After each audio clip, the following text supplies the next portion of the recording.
Bismillahirrahmanirrahim. Assalamualaikum warahmatullahi wabarakatuh. Assalamualaikum warahmatullahi wabarakatuh. Ya, eh, kebetulan sekarang sedang rame-ramenya virus gitu ya. Kita banyak berbicara di sini dan saya ingin sedikit berdiskusi saja lah mengenai bagaimana sebenarnya imunitas tubuh itu untuk melawan virus. Jadi saya khususkan di sini mengenai virus. Dan sebenarnya agak sedikit berbeda dengan bakteri. Nah, kita sudah mengenal lah secara umum mengenai virus ini, strukturnya aseluler, berukuran kecil, kemudian ada kapsidnya sebelah luar, bagian dalam punya genomnya DNA atau RNA. Tapi untuk yang menyerang hewan biasanya virus itu punya envelope, jadi ada bungkusnya lagi sebelah luar, di mana untuk virus-virus corona misalnya itu memiliki epitop yang seperti mahkota sehingga disebut corona. Untuk virus-virus lain dengan berbagai bentuknya. Nah, ini sekilas saja bagaimana virus itu masuk ke dalam tubuh kita. Mereka masuk ke tubuh kita dan akan dikenali oleh sel-sel tubuh. Jadi bisa melalui luka ataupun tanpa melalui luka itu bisa masuk ke tubuh, misalnya melalui makanan, melalui droplet kalau yang ini. Kemudian nanti ada beberapa hal yang bisa membawa virus masuk ke tubuh kita. Nah, ini beberapa bagaimana virus bisa masuk, beberapa cara. Jadi bisa kontak langsung, kemudian melalui droplet, terutama bersin ya, itu bisa 1,5 meter, 1 meter dropletnya. Kemudian melalui alat yang digunakan, misalnya telepon, mungkin sekarang ATM ya yang harus hati-hati. Kemudian ada juga virus-virus yang dibawa oleh vektor penyakit, misalnya nyamuk, salah satunya, atau misalnya tikus juga. Nah, kemudian ini beberapa contoh yang terakhir ini pasien COVID-19 ya. Nah, ini bagaimana cara virus masuk ke dalam sel. Jadi untuk virus-virus yang menyerang hewan maupun manusia, mereka dikenali oleh sel-sel itu karena mereka memiliki perangkat-perangkat protein di selubung bagian luarnya. Itu ada protein-protein tertentu, namanya epitop, ada kode-kodenya tergantung berat molekul, yang nanti bisa dikenal oleh sel, dan sel yang dikenali oleh virus juga tertentu tergantung reseptornya. Jadi virus AIDS misalnya dia akan mengenal sel limfosit. Dia tidak akan menyerang sel eritrosit gitu. Jadi hanya itu tujuannya. Kemudian untuk beberapa virus juga ternyata memiliki spesifik spesies untuk diserangnya. Nah, ini gambaran umum saja bagaimana virus itu masuk ke dalam sel, kemudian bereplikasi di dalam sel, dan dia membawa sebagian permukaan dari membran sel inang. Nah, sehingga virus-virus di hewan maupun binatang atau manusia itu membawa satu lapis membran lipid bilayer. Nah, kemudian dia ini setelah memperbanyak, dia bisa menyerang yang lain. Ini misalnya HIV di limfosit. Kemudian, nah, ini adalah proses pertama. Jadi apa yang terjadi ketika sel memperoleh serangan virus? Nah, sel yang terinfeksi atau sel yang terinfeksi oleh virus, kemudian di dalam tubuhnya, dia akan memberikan sebuah sinyal ke sel tetangganya yaitu dengan menghasilkan interferon.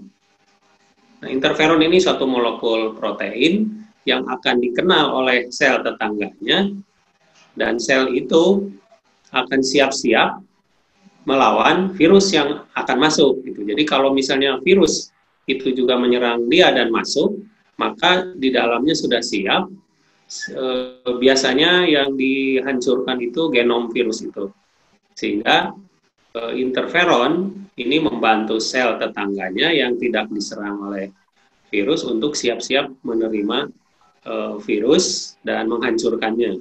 Jadi interferon ini sangat tapi tidak spesifik. Gitu.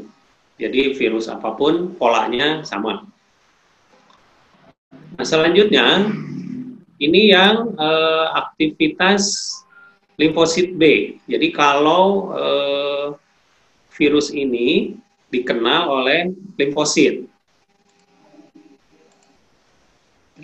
Dan di sini dikenal kalau pertama kali tubuh kemasukan virus, itu di istilahnya ada respon primer atau respon awal, di mana sel-sel tubuh kita akan mengenal virus. Di sini dikenal dengan nama antigen. Antigen ini bisa beberapa substansi bagian virus juga yang bisa dikenali oleh reseptor antigen yang ada di sel B. Istilah sel B ini untuk limfosit itu limfosit yang muda yang dihasilkan di sel-sel tulang itu kemudian bermigrasi ke dua tempat, yaitu ke kelenjar timus dan di sumsum tulang belakang kalau di sumsum tulang di manusia itu. Kemudian mereka mengalami pendewasaan. Nah, apabila ada virus masuk dan virus itu dikenal oleh si limfosit B, maka sel mengalami pertumbuhan, kemudian berdiferensiasi dengan mitosis, maka ada yang menjadi sel memori, ada yang menjadi sel plasma. Nah, sel memori dia akan mengingat virus yang masuk. Dia akan mengingat virus yang masuk dulu. Kemudian sel plasma sebagai hasil modifikasi dari sel limfosit B yang awal, maka dialah yang akan memproduksi antibodi. Nah, ini pada serangan pertama. Kemudian apabila tubuh bisa mengeksekusi virus-virus yang masuk karena mungkin jumlahnya masih sedikit, maka tubuh tidak akan memperlihatkan simptom atau gejala-gejala. Maka kalau beres dikerjakan oleh antibodi, dihilangkan, ya sudah, kita berarti sehat, masih tidak terlihat gejala-gejala diserang virus. Nah, yang selanjutnya ini apabila terjadi serangan kedua atau kemasukan virus yang kedua kali. Nah, tadi sel memori yang sudah mengenal virus yang masuk yang sama di serangan pertama, maka pada serangan kedua dia akan bisa lebih banyak lagi berproliferasi, menghasilkan sel plasma, tentu saja akan menghasilkan antibodi yang lebih banyak. Sehingga kita mungkin tidak merasakan ada masuk virus karena tadi ukurannya sangat kecil, tapi tubuh bisa merespons dengan cara menghasilkan antibodi yang lebih banyak lagi dan kemudian menyerang virus yang masuk atau antigen-antigen yang masuk. Dan sekali lagi, memori sel ini tetap ada, bertahan, untuk mengingat lagi apabila ada serangan berikutnya. Nah, jadi kalau tubuh kita kemasukan virus, maka secara langsung tubuh kita langsung melakukan respons.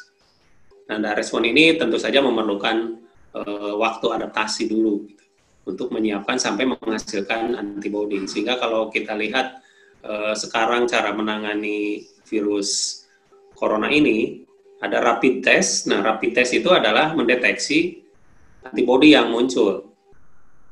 Tetapi bisa saja bukan spesifik corona gitu. Jadi rapid test ini masih harus dengan tes PCR sehingga ditentukan betul-betul itu adalah untuk virus tertentu atau corona misalnya.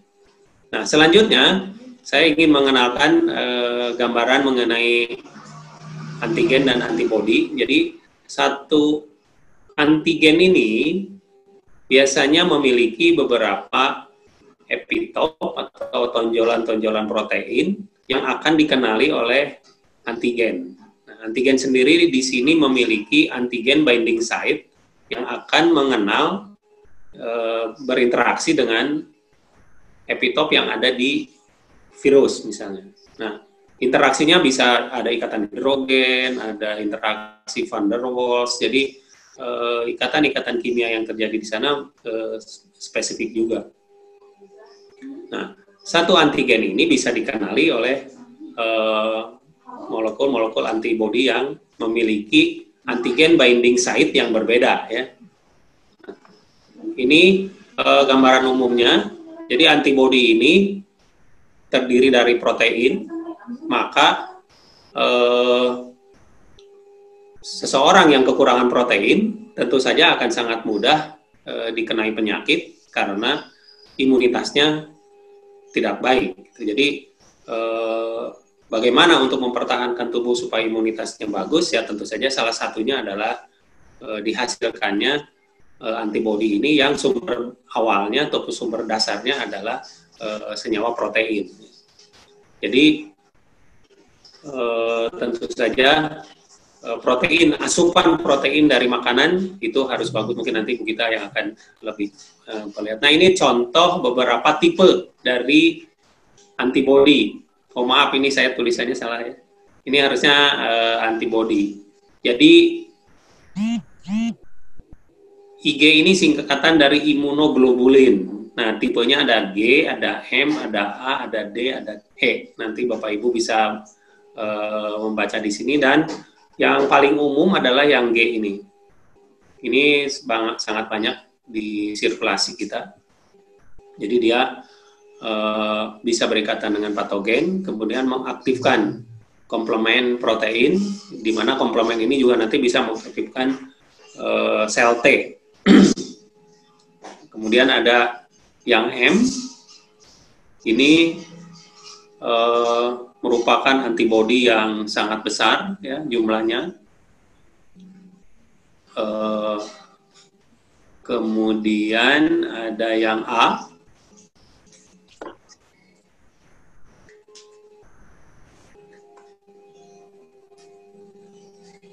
ada yang D, ya. Nah, kemudian ada yang E. Nah, untuk alergi, ini respon untuk alergi biasanya, misalnya, itu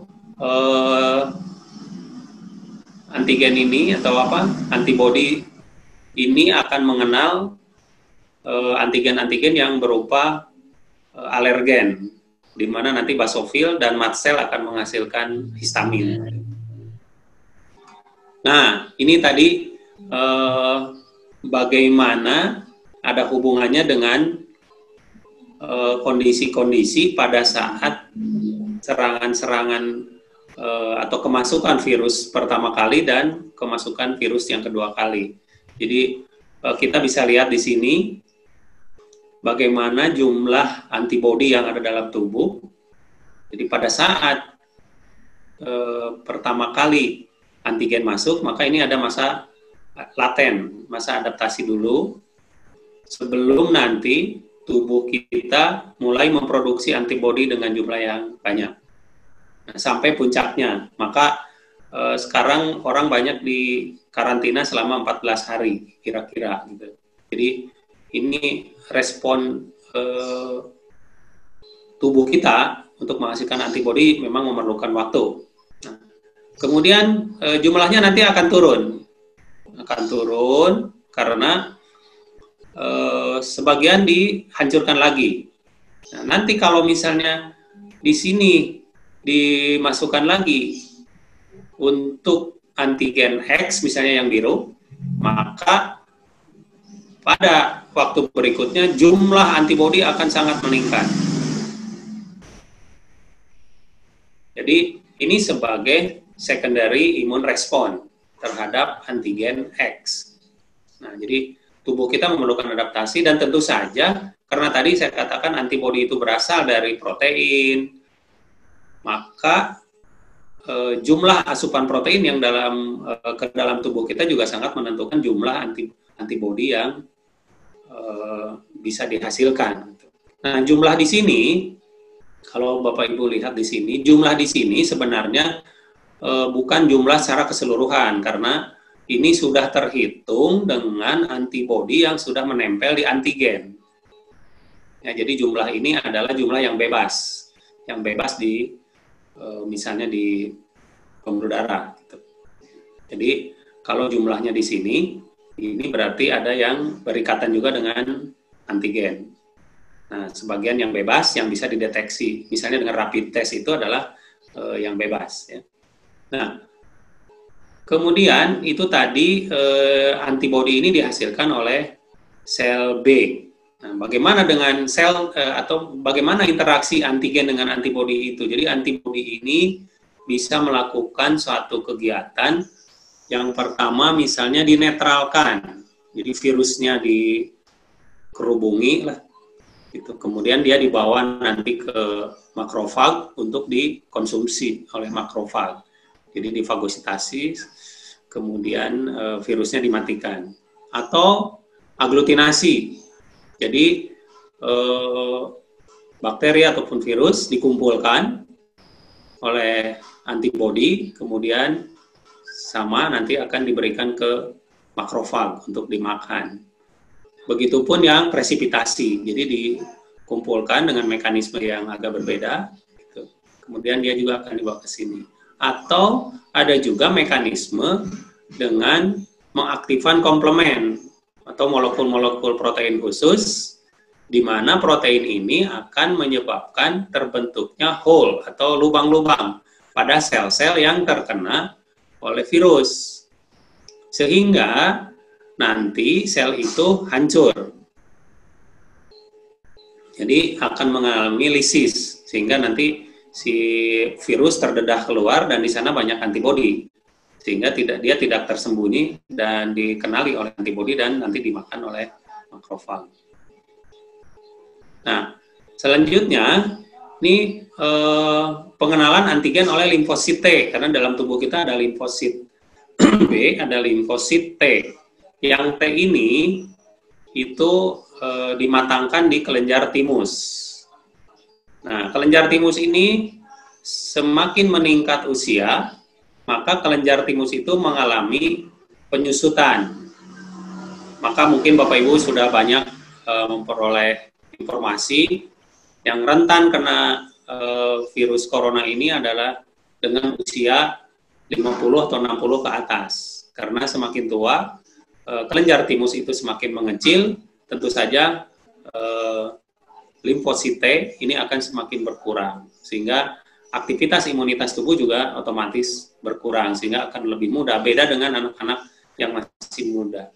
Nah, ini mekanismenya agak berbeda. Jadi kalau limfosit B itu bisa langsung mengenal virusnya yang masuk, sementara limfosit T itu bisa dalam tanda kutip itu dia buta, dia tidak mengenal bahwa itu adalah virus. Nah, bagaimana cara dia mengenalnya?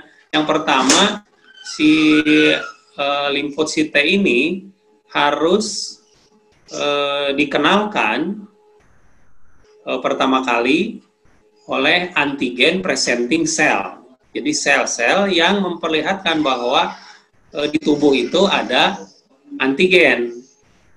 Nah, maka misalnya si virus itu dimakan oleh makrofag, ya, yang kemudian akan tumbuh, akan berubah. Makrofag ini dia akan mempresentasikan atau akan memperlihatkan antigen dengan bantuan self protein atau MHC. Jadi ini adalah protein yang akan mengikat pada antigen dari mikroba atau dari virus itu. Maka terdedahlah sekarang keluar antigennya. Maka barulah helper T cell dia mengenal dari antigen-antigen yang menyerang tubuh kita.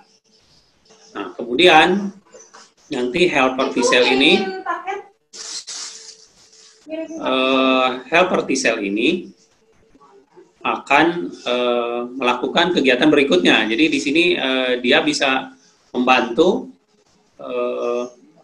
atau mengenal membantu proses berikutnya.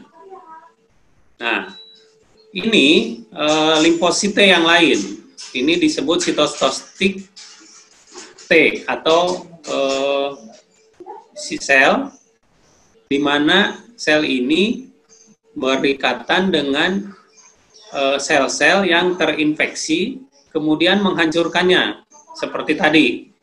Jadi pertama, setelah terdedah, keluar, maka sitotoksik T ini dia mengenal mengenal si sel yang diinfeksi oleh virus. Kemudian dia akan menghasilkan senyawa-senyawa kimia, di mana senyawa kimia ini tadi seperti porfirin misalnya, dia akan membuat lubang pada sel-sel yang terinfeksi. Nah, ini juga penting pada penghancuran sel-sel tumor, sehingga sel-sel tumornya akan semakin berkurang. Nah, ini perkembangan dan aktivitas limfosit. Nah, jadi ini ada perbandingan kalau misalnya yang pertama, yang ini sel T secara mitosis berkembang di sumsum tulang. Kemudian pada saat misalnya di timus, nah ini barulah dihasilkan reseptor-reseptor untuk pengenalan antigen. Nah, jadi T-cell reseptor ini di membran ini akan diperoleh ketika limfosit ini sudah dimatangkan di sel timus. Jadi otomatis kalau misalnya sel timusnya mengalami penyusutan, jumlah limfositnya semakin sedikit. Maka sekarang sel T ini sudah dewasa dan dia masuk ke bersirkulasi ke dalam darah, kemudian bersama-sama dengan T helper, ya. Nah, dan sel T killer. Nah, sekarang bagaimana? Tadi gambarannya bagaimana kalau diaktifkan.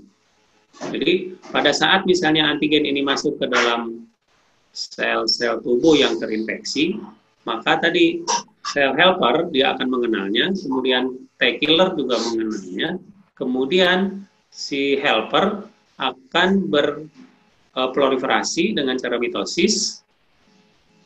Nah, kemudian ini akan jadi memory cell.